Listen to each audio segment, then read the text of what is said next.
oh man, like you'd never imagine.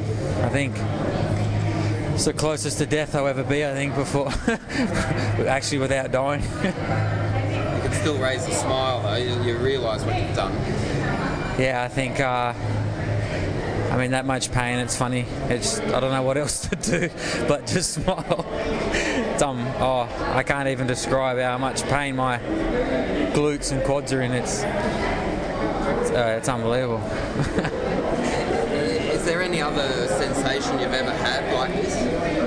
Nah, that's by far the hardest thing I've ever done, I think. The hardest thing I'll ever do. 20 minutes in, I think it sunk in what was happening and what was about to happen. And there's 20 minutes in, there's nowhere to go. It's, you have to keep going, and it was just utter brutal. It was just brutal, the whole thing. Really, there was nothing nice about anything of it. All I can really say is it's an underestimated record. I take my hat off to Brandel that holds the record. It's an unbelievable record to hold. People that will do it after me have to understand that record is that's one hard hour.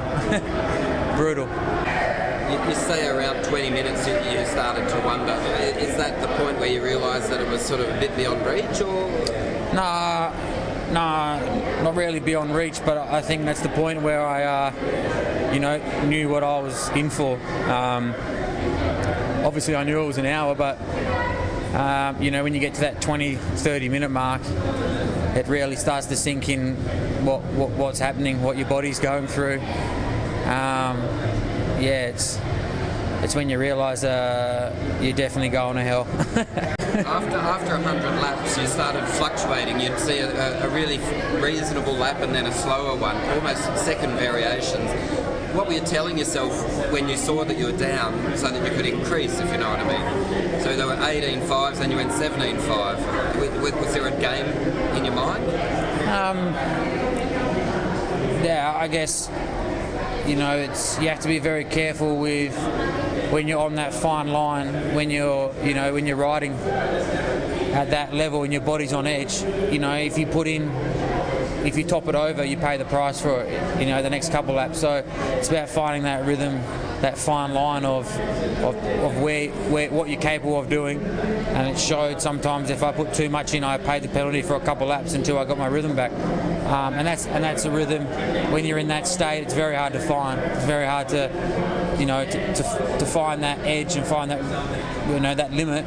And it showed, sometimes it was too much, and I paid the price. And then it took me 3 or 4 laps to find my rhythm again. So it's all about control, rhythm, and I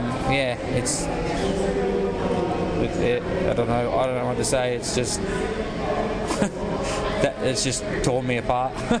Will it destroy the season, or McGee said that his hour many years ago sort of wrote him off for a few months. What's this going to do to you? I did read that and I had a bit of a chuckle, but now I understand exactly what he's saying. I think it's definitely, with the feel of my legs, I think it's definitely going to take some serious time to recover, and I just hope to hell that I'm good for the Worlds. At this point in time, I just feel like I said, I think that's the closest to death I'll ever go without dying.